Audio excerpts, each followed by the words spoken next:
Hyderabad house में आयोजित संयुक्त प्रेस कॉन्फ्रेंस में पीएम नरेंद्र मोदी ने बताया कि जापान अगले 5 साल में भारत में करीब $35 अरब का निवेश करेगा।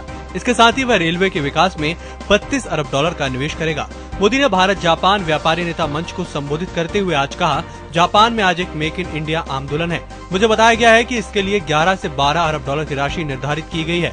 ये स्पष्ट रूप से बताता है कि दोनों देश आगे बढ़ सकते हैं। उन्होंने आगे कहा कि मेक इन इंडिया मुहिम केवल भारत ही नहीं बल्कि जापान में भी मिशन मोड में आगे बढ़ रही है।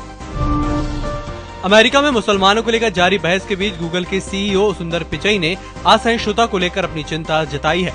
भारतीय मूल के पिचई ने अपने ब्लॉग में लिखा है, हम अपने मूल्यों को भय से मात न खाने दें। हमें अमेरिका और दुनिया भर में मुसलमानों और अन्य अल्पसंख्यक समुदायों का समर्थन करना होगा। उनका ये बयान ऐसे समय में आया है जब रिपब्लिकन नेता डोनाल्ड ट्रंप के मुसलमान विरोधी बयान से अमेरिकी राजनीति गरमाई हुई है।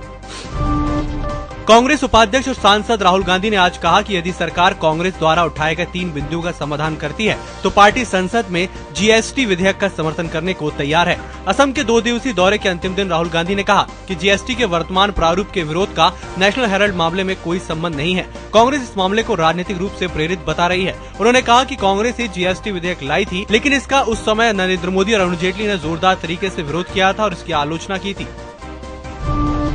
असहनशीलता और गौमांस खाने पर बहस के बीच केंद्रीय गृह राज्य मंत्री किरण रिजिजू ने कहा कि किसी भी मंत्री के पास लोगों को यह निर्देशित करने की शक्ति नहीं है कि उन्हें क्या करना चाहिए और क्या खाना चाहिए। उन्होंने कहा कि खाने पीने की आदतों पर बहस देश के स्वास्थ्य के लिए ठीक नहीं है। रिजिजू ने ये भी कहा कि पिछले 8 महीनों में देश में सांप्रदायिक दंगों की घटनाओं में कोई बढ़ोतरी नहीं हुई है, इसलिए असहनशीलता के मुद्दे पर बहस की जरूरत नहीं है।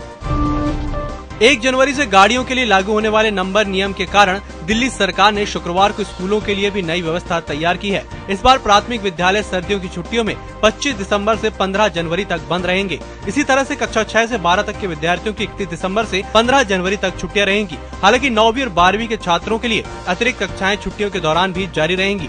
सम विषम फॉर्मूले को सफल बनाने में स्कूलों की छुट्टियों से भी मदद मिलेगी। इस साल के प्रतिष्ठित south east Asia right award के लिए भारतीय मूल के 76 वर्षीय लेखक जमालुद्दीन मोहम्मद शाली के नाम की घोषणा की गई। लेखक की 57 किताबें विश्वविद्यालयों में पढ़ाई जाती हैं। मीडिया में शनिवार को जारी रिपोर्ट के मुताबिक 50 साल से अधिक समय से लेखन कर रहे जमालुद्दीन मोहम्मद शाली सोमवार को पुरस्कार ग्रहण करेंगे।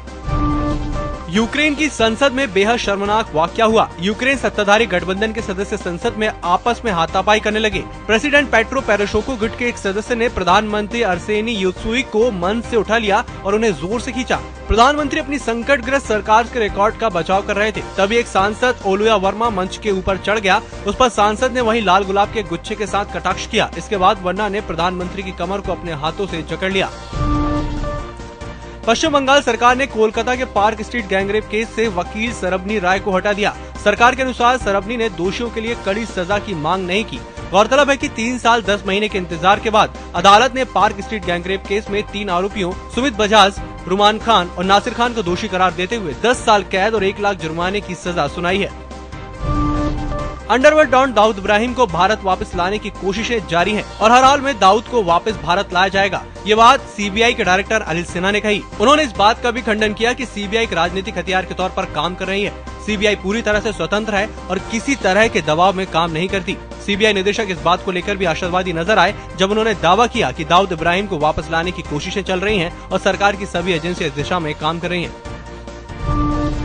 बॉलीवुड अभिनेत्री जिया खान की मौत मामले में जांच कर रही सीबीआई इस नतीजे पर पहुंच गई है कि जिया ने अभिनेता सूरज पंचोली के साथ अपने संबंध खराब होने के कारण 3 जून 2013 को खुदकुशी कर ली। हालांकि जिया के परिवार और वकील नाखुश हैं कि सीबीआई ने सूरज को कत्ल के इल्जाम में नहीं बल्कि सिर्फ जिया को आत्महत्या के लिए मजबूर करने के लिए बुक किया है।